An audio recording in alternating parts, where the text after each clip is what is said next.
Hello students, मैं doctor C S Rathore. मैं आप लोगों के लिए डायगोनलाइजेशन ऑफ मैट्रिसेस का ये सेकंड वीडियो लेक्चर लेके आया हूँ। इसके पहले वीडियो लेक्चर में हमने देखा कि कौन सा मैट्रिक्स डायगोनलाइज होता है, मतलब कौन सा मैट्रिक्स डायगोनलाइजेबल होगा और कौन सा मैट्रिक्स डायगोनलाइजेबल नहीं होगा।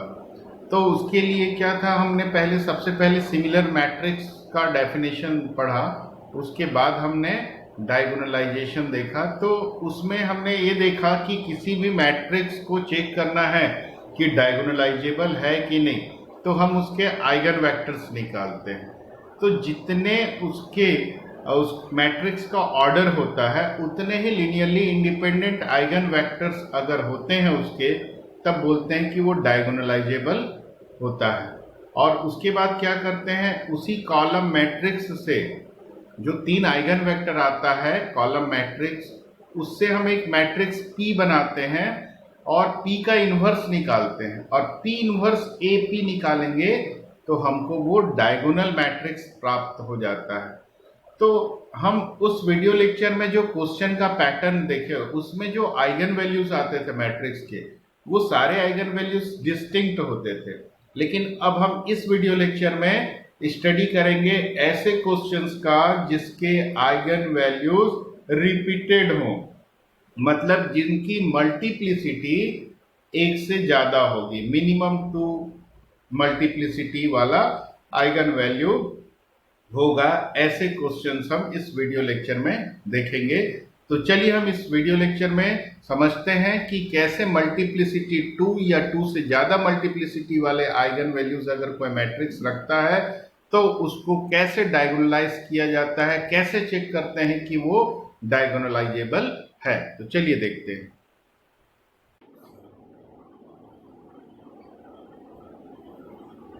तो हम सबसे पहले एक नोट ध्यान रखेंगे कि जनरली क्या होता है, matrix has repeated eigen values and is not symmetric. अगर कोई मैट्रिक्स ऐसा है जिसके आइगन वैल्यूज रिपीटेड है, मतलब जिनकी मल्टीप्लिसिटी 2 या 2 से ज़्यादा है, और वो सिमेट्रिक नहीं है, तो वो डायगोनलाइजेबल नहीं होता। अगर मैट्रिक्स सिमेट्रिक नहीं है तो वो डायगोनलाइजेबल नहीं होगा रिपीटेड रूट वाले के लिए। अब एक कॉन्सेप्ट और देख लेते हैं क्वेश्चंस देखने के पहले। कैरेक्टरिस्टिक सब space of A matrix. Characteristic सब स्पेस मैट्रिक्स का क्या होता है, ये मान लेते हैं लैम्डा ए का आइगन वैल्यू है, तब इसका आइगन वेक्टर निकालने के लिए इस इक्वेशन का यूज करते हैं। a minus lambda x equal to zero matrix, bold किया गया है, मतलब जीरो मैट्रिक्स को रिप्रेजेंट करता है। तो यहाँ पर x क्या कहलाता है, a का eigen vector corresponding to lambda. अब इस इक्वेशन को सॉल्व करेंगे तो क्या देखते हैं, अगर इसका रेंज, इस a माइनस लेमडा मैट्रिक्स का रेंज अगर R आ जाता तो कितने लीनियरली इंडिपेंडेंट सॉल्यूशंस होगा इस इक्वेशन का, मतलब x के कितने लीनियरली इंडिपेंडेंट आंसर आएंगे, n माइनस r। n क्या है, इस स्क्वायर मैट्रिक्स का ऑर्डर है, और r क्या है, इस a माइनस लेमडा का रैंक है। तो इसके ऑर्डर में इसके रैंक को माइनस कर देंगे, उतने लीनियरली इंडिपेंडेंट सॉल्यूशन मिलता है। और उनका जो कलेक्शन होता है उसको ई लैम्डा से डिनोट करते हैं, मतलब उसका और उसके लीनियर कॉम्बिनेशन का। ई लैम्डा क्या होता है, set of all this linear, मतलब जितने लीनियरली इंडिपेंडेंट सॉल्यूशंस होते हैं उनके लीनियर कॉम्बिनेशन का सेट होता है, और उसमें उस सेट में जीरो एलिमेंट भी शामिल होता है। तो ये क्या बन जाएगा, ये सेट सब स्पेस बन जाएगा, क्योंकि उसमें जीरो एलिमेंट भी शामिल हो गया। तो ये सब स्पेस होता है। इसी सब स्पेस को कैरेक्टरिस्टिक स्पेस बोलते हैं, या आइगन स्पेस भी बोला जाता है।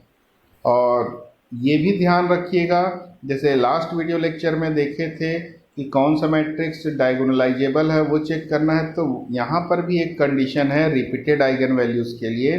अगर ए ऑर्डर n का स्क्वायर मैट्रिक्स है तो ये डायगोनलाइजेबल होगा कब होगा, a minus lambda I completely factorise हो, मतलब a minus lambda I factorise हो और क्या हो, उसकी जो मल्टीप्लिसिटी है लेमडा आई की उतना ही एलिमेंट इसमें आना चाहिए ई लैम्डा में, मतलब ई लैम्डा का डायमेंशन होना चाहिए।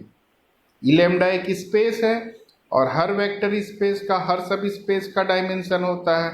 डायमेंशन मतलब इसके बेसिस में नंबर ऑफ एलिमेंट्स, तो इसके बेसिस में यानी इस ई लैम्डा का डायमेंशन किसके इक्वल होना चाहिए, जो लैम्डा है उसकी मल्टीप्लिसिटी के, इस लैम्डा की मल्टीप्लिसिटी के इक्वल इसका डायमेंशन होगा, तब उस मैट्रिक्स ए का मतलब तब वो मैट्रिक्स ए डायगोनलाइजेबल होगा। तो अभी आप लोगों को उतने अच्छे से क्लियर नहीं हो रहा होगा ये स्टेटमेंट, अभी हम क्वेश्चन देखेंगे तो उससे और क्लियर हो जाएगा। तो चलिए आगे देखते हैं question. So that the following matrix A is diagonalisable, ये जो मैट्रिक्स ए है इसको डायगोनलाइजेबल प्रूफ करना है। तो सबसे पहला काम आइगन वैल्यू निकालने का, तो यहाँ पर आइगन वैल्यू आएगा 155, ये आप लोग स्वयं करके देखिएगा। तो 155 तो देखिए यहाँ पर 5 रिपीट हो गया। अभी हम जो पहले वीडियो लेक्चर में जो क्वेश्चन सॉल्व किए थे उसमें सारे आइगन वैल्यूज डिस्टिंक्ट आते थे, तो उसका पैटर्न हम पहले वीडियो लेक्चर में देख चुके हैं कैसे बनाना है। अब रिपीटेड का देख रहे हैं, तो यहाँ पर 5 रिपीट हो गया। तो पहले हम जो रिपीट नहीं हुआ है, नॉन रिपीटेड जो आइगन वैल्यूज़ है उसके करस्पॉन्डिंग आइगन वेक्टर निकालेंगे। तो क्या होता है, a minus lambda I x equal to 0, lambda की जगह 1 रख दिए। अब a minus lambda I x equal to 0 करके हम क्या करते हैं, इसमें ऑपरेशन करते हैं। पहले वीडियो लेक्चर में भी आप लोगों ने देखा, जितना ज़्यादा जीरो हो सकता है उतना ज़्यादा जीरो बनाने की कोशिश करते हैं। कोई एक रो या 2 रो जीरो बन जाए तो कोशिश करते हैं बनाने की। अब इसके बाद हम ये देख रहे हैं कि यहाँ पर एक रो जीरो बन गया, 2 नॉन जीरो रो है। अब इसको मल्टीप्लाई कर देते हैं, मल्टीप्लाई करके हम जीरो रख देंगे क्योंकि राइट साइड जीरो है इसलिए सब जीरो हो जाएगा। तो क्या मिल गया, x1 और x2 इक्वल हो गया, x3 जीरो हो गया। तो हम इसको 1 मान लेते हैं, x2 भी 1 हो जाएगा। तो 1 1 0 एक आइगन वेक्टर मिल गया। तो क्योंकि एक ही आइगन वैल्यू था इसलिए एक आइगन वेक्टर, ठीक है। अब हम क्या करेंगे, तो E1 क्या मिल जाएगा, 1 1 0। इसके जितने और आइगन वेक्टर्स हैं वो इससे एक्सपांड होंगे, तो इसका डायमेंशन क्या हो गया, 1। देखिए अभी जो स्टेटमेंट था उसमें यही बात हुई थी कि 1 कितने बार रिपीट हुआ है, एक बार, मतलब एक ही बार आया है 1। तो इसका मल्टीप्लिसिटी 1 है 1 का, और इसका जो E1 का डायमेंशन है वो भी 1 है। क्यों, क्योंकि ये जो है बेसिस है, ये क्या है, E1 इससे स्पान वेक्टर स्पेस है। तो ये बेसिस का एलिमेंट है और एक ही एलिमेंट वाला बेसिस है। क्यों एक एलिमेंट, क्योंकि सिंगल नॉन जीरो वेक्टर वाला कोई सेट लीनियरली इंडिपेंडेंट होता है। तो ये लीनियरली इंडिपेंडेंट है और किसको स्पान करता है, E1 को। तो इसका डायमेंशन कितना हो गया, 1। इसका डायमेंशन 1 और 1 की मल्टीप्लिसिटी भी 1, दोनों इक्वल है। अब आगे देखते हैं रिपीटेड रूट के लिए। एक्चुअली ये चीज़ रिपीटेड रूट के लिए देखा जाता है। तो लैम्डा इक्वल टू 5 के लिए अगर हम आइगन वेक्टर निकालें तो क्या होगा, यहीं पर हम लैम्डा की जगह 5 रख दिए, a minus lambda I x equal to 0 होता है, लैम्डा की जगह 5। अब हम इसमें भी वही ऑपरेशन करके ज़्यादा से ज़्यादा जीरो बनाने की कोशिश करते हैं। तो यहाँ लैम्डा में जो 5 है वो 2 बार रिपीट हुआ है, इसकी मल्टीप्लिसिटी 2 है, इसलिए 2 रो यहाँ पर जीरो हो जाएगा, देख सकते हैं 2 रो जीरो हो गया। खैर ये हमको ऑपरेशन करना है, ऐसे करना है कि ज़्यादा से ज़्यादा रो जीरो हो जाए। अब ये रो तो जीरो बन नहीं सकता, पूरे रो तो ज़ीरो हो नहीं सकते। तो अब इसको हम मल्टीप्लाई करके राइट साइड से कंपेयर करें तो x1 plus x2 equal to 0 आ गया। अब हम यहाँ से 2 आंसर निकाल सकते हैं।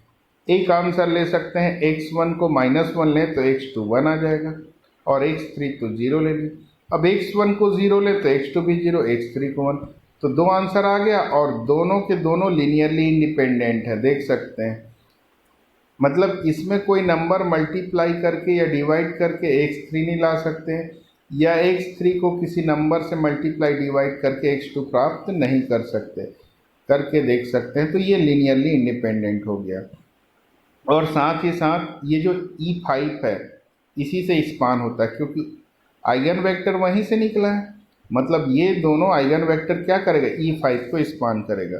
तो ये लीनियरली इंडिपेंडेंट भी है और E5 को स्पान भी कर रहा है, यानी इसका बेसिस E5 का ये बेसिस हो गया, इसका मतलब इसका डायमेंशन 2 हो गया। तो 5 का जो कैरेक्टरिस्टिक स्पेस आया या आइगन स्पेस आया उसका डायमेंशन 2, और 5 की मल्टीप्लिसिटी भी 2 है। दोनों इक्वल हो गया, और दोनों इक्वल है इसलिए ए क्या होगा, डायगोनलाइजेबल होगा। ध्यान रखिएगा, जिस आइगन वैल्यू के करस्पॉन्डिंग हम आइगन स्पेस निकाल रहे हैं उस आइगन स्पेस का डायमेंशन और इसकी मल्टीप्लिसिटी सेम होनी चाहिए। तो 5 की मल्टीप्लिसिटी 2 है, 2 बार आया है 5, और इस आइगन स्पेस का डायमेंशन भी 2 है, क्योंकि ये लीनियरली इंडिपेंडेंट है। तो दोनों इक्वल है इसलिए ए डायगोनलाइजेबल हो गया। तो अब आप लोगों को क्लियर हो गया होगा वो जो थ्योरम का स्टेटमेंट है। अब हम क्या करेंगे, ये जो आइगन वेक्टर्स आते हैं उसी से हम P तैयार करते हैं। पहले वीडियो लेक्चर में आप लोगों ने देखा, पहले आइगन वेक्टर से पहला कॉलम, दूसरा आइगन वेक्टर से दूसरा कॉलम, तीसरा आइगन वेक्टर से तीसरा कॉलम। फिर अब हम इसका इन्वर्स ले लेते हैं। तो इन्वर्स ये आ गया। इन्वर्स कैसे निकालते हैं वो भी आप लोग जानते हैं। अब P इन्वर्स AP करेंगे तो ये जो आइगन वेक्टर है वो आइगन वैल्यूज़ हैं वो डायगोनल में आ जाते हैं। तो क्या आइगन वैल्यूज़ थे, 1 5 5, तो 1 5 5, तो ये डायगोनलाइजेबल है। तो क्लियर हो गया। अब एक क्वेश्चन देख लेते हैं जो डायगोनलाइजेबल नहीं है। ए डायगोनलाइजेबल नहीं है, ये प्रूफ करना है। तो देख लेते हैं, इसका भी हम आइगन वैल्यू निकालते हैं तो तीनों आइगन वैल्यू सेम आ जाता है 1 1। मतलब इस आइगन वैल्यू की मल्टीप्लिसिटी कितनी है, 3, जिसको हम एल्जेब्राइक मल्टीप्लिसिटी बोलते हैं। जो आइगन वैल्यू की मल्टीप्लिसिटी होती है, मल्टीप्लिसिटी मतलब कितने बार आया है उसको बोलते हैं मल्टीप्ली, उसको एल्जेब्राइक मल्टीप्लिसिटी बोलते हैं। तो 3 है यहाँ पर। अब हम क्या करेंगे, ये जो 1 आइगन वैल्यू है इसका आइगन स्पेस निकालेंगे। उस आइगन स्पेस का डायमेंशन भी अगर 3 हो गया तो ये डायगोनलाइजेबल होगा, और 3 नहीं आया तो डायगोनलाइजेबल नहीं होगा। तो हम 1 के लिए आइगन वेक्टर प्राप्त करते हैं, a minus lambda I x equal to 0 से लेमडा की जगह 1 रख दिए। अब इसको सिंप्लीफाई करेंगे। अब कैसे करते हैं, अधिक से अधिक 0 बनाते हैं। तो हम यहाँ पर देखेंगे कि एक रो ही 0 आया, 2 रो अनजीरो आया, नॉन जीरो आया। तो अब इसको हम इसके साथ मल्टीप्लाई करके राइट साइड 0 0 तो 0 से कंपेयर करेंगे। तो हमको क्या मिल गया, जब इसको सिंप्लीफाई करेंगे तो x1 equal to x2 equal to x3 मिल गया। तीनों को हम 1 1 1 ले लिए। तो ये क्या हो गया, एक सिंगल आइगन वेक्टर से स्पान होता है E1। 1 मतलब लेमडा इक्वल टू 1 का आइगन स्पेस है, इसलिए E1, ई लेमडा की जगह E1 हो गया। लेमडा की वैल्यू 1 है यहाँ। और इससे स्पान हो गया, इस आइगन वेक्टर से E1 स्पान होगा, और ये सिंगल वेक्टर है, और सिंगल नॉन जीरो वेक्टर हम पढ़ चुके हैं लीनियरली इंडिपेंडेंट होता है, यानी लीनियरली इंडिपेंडेंट है और ये E1 को स्पान कर रहा है। यानी E1 का डायमेंशन कितना हो जाएगा, 1, क्योंकि ये E1 का बेसिस बना रहा है जिसमें एक ही एलिमेंट है। तो इसका डायमेंशन 1, और इस लेमडा इक्वल टू 1 की मल्टीप्लिसिटी 3, दोनों इक्वल नहीं है। डायमेंशन 1 आया, मल्टीप्लिसिटी 3, दोनों इक्वल नहीं है, मतलब ये डायगोनलाइजेबल नहीं होगा। तो क्लियर हो गया। अब हम नया टॉपिक स्टार्ट करते हैं, बाइलिनियर फॉर्म। तो बाइलिनियर फॉर्म क्या होता है, बाइलिनियर फॉर्म इसको बोलते हैं। एग्जाम्पल से पहले समझते हैं। देखिए यहाँ पर 2 वेरिएबल यूज किए गए हैं, x टाइप के और y टाइप के, और दोनों सारे टर्म्स होमोजीनियस, सभी टर्म की पावर इक्वल है। इसकी पावर 2, इसकी पावर 2, इसकी पावर 2, इसकी पावर 2, इसकी पावर 2, और इंडिविजुअली दोनों वेरिएबल की पावर 1 1, x1 की भी पावर 1 है, y1 की पावर 1 है, x1 की पावर 1, y3। तो इस एक्सप्रेशन को ही बाइलिनियर फॉर्म बोलते हैं। An expression of this form, ऐसा एक्सप्रेशन जो होता है वो बाइलिनियर फॉर्म कहलाता है, जहाँ ए आई जे फील्ड का एलिमेंट होता है, मतलब जो इसके कोफिशिएंट होते हैं वो फील्ड के होते हैं। अब बाइलिनियर फॉर्म को मैट्रिक्स के फॉर्म में कैसे चेंज करते हैं, मतलब उसका मैट्रिक्स रिप्रेजेंटेशन कैसे तैयार करते हैं, तो इसी एग्जाम्पल को हम लेके चलते हैं, इसी का हम मैट्रिक्स रिप्रेजेंटेशन तैयार करेंगे। कैसे तैयार करेंगे? x1 y1, अब x1 y2 वाला टर्म यहाँ नहीं दिया है क्वेश्चन में, तो हम 0 into x1 y2, x1 y3 दिया है लिख दिए, फिर x2 y1 दिया है क्या? हाँ दिया है, लिख दिए, प्लस x2 y2 भी दिया है, प्लस x2 y3 नहीं दिया है तो 0। तो x1 y1, x1 y2, x1 y3, सब में x1 x1, ये y1 y2 y3, ये सब में x2 x2, y1 y2 y3। अब x3 y1 0 हो जाएगा, x3 y2 नहीं दिया है, 0 हो गया, x3 y3 दिया है तो 1 हो गया। अब क्या हो जाएगा, ये मैट्रिक्स को कैसे, इसको कैसे मैट्रिक्स फॉर्म में लिख सकते हैं? x1 x2 x3 को रो में लिख दें, और इसके जो कोफिशिएंट आए हैं उससे एक मैट्रिक्स तैयार होगा, 1 0 1, देख सकते हैं 1 0 1, सेकेंड रो 1 1 0 1 1 0, तीसरा रो 0 0 1 0 0 1, और y1 y2 y3 column matrix होगी। तो अगर हम इसको x माने, कॉलम मैट्रिक्स x मान लें, तो ये हॉरिजॉन्टल है, मतलब इसका ट्रांसपोज है, तो x डैश हो जाएगा।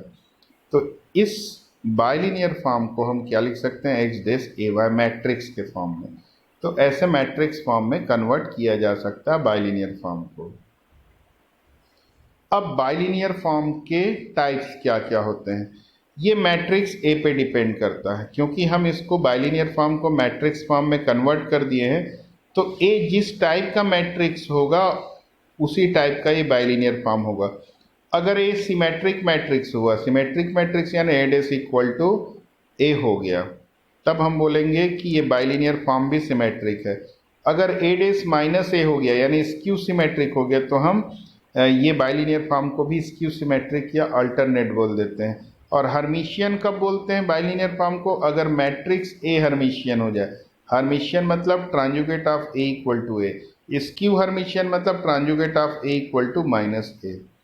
और क्वाड्रेटिक फॉर्म, तो ये हो गया बाइलिनियर फॉर्म के टाइप्स। जो ये मैट्रिक्स होगा जिस पैटर्न का, वही इसका टाइप हो जाएगा। ये सिमेट्रिक है मैट्रिक्स, तो ये symmetric bilinear form. Skew symmetric है तो स्क्यू सिमेट्रिक। ये हर्मिशियन मैट्रिक्स है तो Hermitian bilinear form. Skew Hermitian है तो स्क्यू हर्मिशियन बाइलिनियर फॉर्म बोल देंगे इसको। अब हम देखते हैं क्वाड्रेटिक फॉर्म क्या होता है। अभी हमने देखा बाइलिनियर फॉर्म क्या होता है और बाइलिनियर को मैट्रिक्स फॉर्म में कैसे एक्सप्रेस करते हैं और उसका टाइप्स। अब देखते हैं क्वाड्रेटिक फॉर्म। क्वाड्रेटिक फॉर्म किसको बोलते हैं? इस एक्सप्रेशन को क्वाड्रेटिक फॉर्म बोलते हैं। तो बाइलिनियर और क्वाड्रेटिक में अंतर क्या हुआ कि बाइलिनियर में हम y का, x और y दो अलग अलग पैटर्न के वेरिएबल्स यूज करते हैं, यहाँ पर दोनों एक ही, दोनों x x है। तो जब दोनों सेम हो जाता है, एक ही सेट के एलिमेंट्स हो दोनों, तो इसको बोलते हैं क्वाड्रेटिक। अब देखते हैं ये, अभी हम जो क्वेश्चन देखे थे यहाँ पर, इसमें x और y का पैटर्न था तो बाइलिनियर हो गया। इसी में दोनों x x हो गया यहाँ पर, तो इसको बोलते हैं क्वाड्रेटिक फॉर्म। बस इतना ही अंतर है। तो अब इसका कैनोनिकल फॉर्म क्या होता है? किसी क्वाड्रेटिक फॉर्म का कैनोनिकल फॉर्म में रिड्यूस करना है, तो कैनोनिकल का मतलब होता है ये जो टर्म्स हैं इसको स्क्वायर के सम के फॉर्म में लाना, यानी x1 square plus x2 square plus x3 square या x1 square plus 2x2 square, इस फॉर्म में, मतलब स्क्वायर के फॉर्म में लाना सारे टर्म को, तो उसी को कैनोनिकल फॉर्म बोलते हैं। तो किसी भी क्वाड्रेटिक फॉर्म को कैनोनिकल फॉर्म में कैसे बदलते हैं, आइए हम इस एग्जाम्पल के माध्यम से समझते हैं। तो सबसे पहले इसको मैट्रिक्स फॉर्म में एक्सप्रेस करेंगे। तो इसको मैट्रिक्स फॉर्म में कैसे एक्सप्रेस करते हैं, ये भी तो आखिर बाइलिनियर पैटर्न का है, तो इसको कैसे बदलते हैं मैट्रिक्स फॉर्म में, आइए देखते हैं। तो यहाँ पर x1 x1 वाला नहीं, तो 0 x1 x1। अब x1 x2, तो x1 x2 जो है इस जितना भी इसका कोफिशिएंट है उसका हाफ यहाँ लिखेंगे। हाफ क्यों लिखते हैं, क्योंकि इसका यूज सेकेंड रो में भी x2 x1 के रूप में भी इसी का यूज होगा, तो इसका आधा यूज यहाँ करेंगे और आधे का यूज यहाँ पे करेंगे, ये ध्यान रखिएगा। उसमें क्या था, y आ जाता था, तो इसलिए उसका यूज डबल नहीं होता था। यहाँ पे जैसे पहले x1 x1 तो है ही नहीं टर्म, इसलिए 0 लिख दिए। फिर x1 x2, तो ये दो बार यूज होगा, x1 x2 में तो यूज होगा और x2 x1 के रूप में भी यूज होगा, इसलिए इसका आधा यूज करेंगे यहाँ पे। फिर x1 x3 यहाँ पे अवेलेबल है, तो इस x1 x3 का भी दो बार यूज होगा, एक बार x3 x1 के रूप में भी यूज होगा, तो फिर इसका आधा पार्ट यहाँ यूज कर लेते हैं। अब क्या होगा, x2 x1 जो आधा बचा हुआ था उसको यहाँ लिख दिए। फिर x2 x2 नहीं है यहाँ पर, 0। अगर रहता तो x2 x2 तो एक ही बार यूज होता था, पूरा का पूरा लिख देते। जैसे मान लीजिए यहाँ पर रहता 5x2², तो यहाँ पर पूरा 5 का 5 लिखते, 5/2 दो बार नहीं लिखते, क्योंकि जो x1 x1 x2 x2 और x3 एक ही बार यूज होना है। लेकिन जो x1 x2 है वो दो बार यूज होगा, x3 x1 भी दो बार यूज होगा, मतलब सेम एलिमेंट को छोड़कर बाकी कोई भी टर्म आता है दो बार यूज होता है। तो चलिए आगे बढ़ते हैं। 0 x2 x2, अब x2 x3 भी एक बार और यूज होगा, तो इसका आधा ही यूज करें। अब x3 x1 आधा बचा हुआ तो यहाँ यूज करें, x3 x2 इसका आधा बचा हुआ तो यहाँ यूज करें, x3 x3 तो है ही नहीं, तो 0 लिख दिए। अब x1 x2 x3, 0 1/2 1/2, देखिए 0 1/2 1/2, 1/2 0 1/2, 1/2 0 1/2, 1/2 1/2 0, 1/2 1/2 0, और ये x1 x2। वहाँ पे यहाँ y1 y2 y3 आता था, अब यहाँ पर ये। तो इसको अगर हम कैपिटल X ले लें तो ये x डैश हो जाएगा उसका ट्रांसपोज, तो x डैश a x। तो पहले हम इसको मैट्रिक्स फॉर्म में एक्सप्रेस कर देते हैं। अब इसको कैनोनिकल फॉर्म में बदलना है, तो क्या करेंगे, इस मैट्रिक्स को डायगोनलाइज करेंगे। इस मैट्रिक्स को डायगोनलाइज करेंगे। कैसे डायगोनलाइज करेंगे, देखिए a = i dash ai, a को i डैश ai लिख सकते हैं। i मतलब यूनिट मैट्रिक्स का a के साथ प्रोडक्ट करेंगे तो a ही प्राप्त होगा। अब a i डैश मतलब i ही मिलेगा, इसका ट्रांसपोज करेंगे इस i का तो यही मिलेगा, i ही मिलेगा, और इस a को अब हम a ही लिख के चलेंगे। अब हम यहाँ पर ये समझें कि यहाँ पर ऐसा ऑपरेशन करना है कि ये डायगोनल मैट्रिक्स में बदल जाए। तो एक चीज़ ध्यान रखिए, ये हमेशा सिमेट्रिक मैट्रिक्स होता है, देख सकते हैं। First row 0 1/2 1/2, first column 0 1/2 1/2, second row 1/2 0 1/2, second column भी 1/2 0 1/2, थर्ड रो 1/2 1/2 0, ये 1/2 1/2 0। तो ये मैट्रिक्स क्या है, हमेशा सिमेट्रिक मिलेगा। जब हम क्वाड्रेटिक फॉर्म का मैट्रिक्स लाते हैं A, वो हमेशा सिमेट्रिक प्राप्त होता है। तो अब इसको डायगोनलाइज करना है, तो अब हमको ऐसा रूल लगाना है कि ये डायगोनल में कन्वर्ट हो जाए। तो जो रो ऑपरेशन करेंगे सेम वो कॉलम भी करेंगे, क्योंकि ये सिमेट्रिक रहता है हमेशा। तो डायगोनल मैट्रिक्स बदलना है तो हमको क्या करना होगा, ये इस डायगोनल में को छोड़कर सारे एलिमेंट को 0 बनाना होगा। तो इसके लिए हम क्या करते हैं, सबसे पहला स्टेप, पहले रो में दूसरे रो को ऐड कर देते हैं। तो इसको ऐड करेंगे तो 1/2, 0 को ऐड करेंगे तो 1/2, 1/2 को ऐड करेंगे तो 1 आ जाएगा। और जैसे ही आप देखिए यहाँ पर एक ही मैट्रिक्स है लेफ्ट साइड में, तो रो और कॉलम दोनों ऑपरेशन कर रहे हैं, दोनों एक ही मैट्रिक्स में अप्लाई होगा। लेकिन यहाँ हमारे पास दो मैट्रिक्स है, एक को तो कांस्टेंट लेके चल रहे हैं, ए ही ए लेके चल रहे हैं, तो यहाँ पर दो मैट्रिक्स है ऑपरेशन करने के लिए। तो रो ऑपरेशन यहाँ अप्लाई करेंगे और कॉलम इसमें। लेफ्ट साइड में रो और कॉलम एक ही मैट्रिक्स में अप्लाई होगा, लेकिन राइट साइड में रो ऑपरेशन इस वाले में, कॉलम इस वाले में अप्लाई करेंगे। तो देखिए यहाँ पर R1 प्लस R2 किए हैं, तो यहाँ भी R1 प्लस R2, लेकिन इसमें कोई ऑपरेशन नहीं किए हैं, लेकिन दोनों स्टेप एक ही साथ लेना है, column operation C1 plus C2। तो यहाँ पर देखिए पहले कॉलम में दूसरे कॉलम को ऐड किया गया, 1 प्लस 0, 0 प्लस 1, 0 प्लस 0, 1 1 0 आया, इसमें रो इसमें कॉलम। अब यहाँ मैं रो बताया हूँ, वैसे कॉलम भी हुआ है यहाँ पे, इसीलिए ये 1 हो गया। पहले जब सेकेंड रो को पहले रो में ऐड करेंगे तो 1/2 0 1 आ गया। अब सेकेंड कॉलम को ऐड करेंगे पहले कॉलम में तो 1/2 है, ये 1/2 भी ऐड होके 1 हो जाएगा, ये 0 ऐड होके 1/2, ये 1/2 ऐड होके 1 हो गया। तो इसको आप लोग अलग अलग भी कर सकते हैं, पहले स्टेप में सिर्फ रो, अगले स्टेप में एक कॉलम। तो जो रो है देखो, पहले रो में दूसरे रो को जोड़ रहे हैं, तो सेम कॉलम में पहले कॉलम में दूसरे कॉलम में, ये चीज़ ध्यान रखिएगा, दोनों सेम होना चाहिए, ठीक।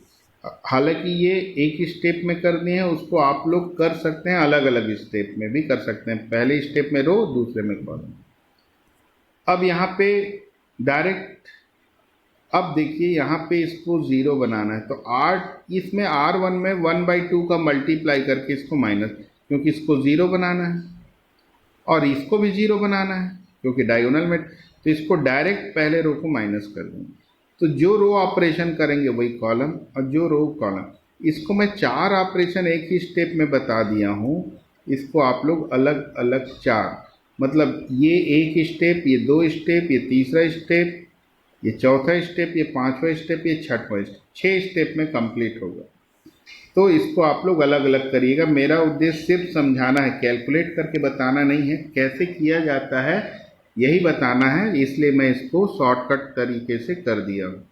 तो समझ में आ गया होगा। एक बार रिपीट कर देता हूँ कि जो रो ऑपरेशन वही कॉलम, और टारगेट क्या होगा, डायगोनल मैट्रिक्स बनाना, डायगोनल को छोड़कर इसके सारे एलिमेंट को 0 बनाना, उसके डायरेक्शन में हमको आगे बढ़ना है।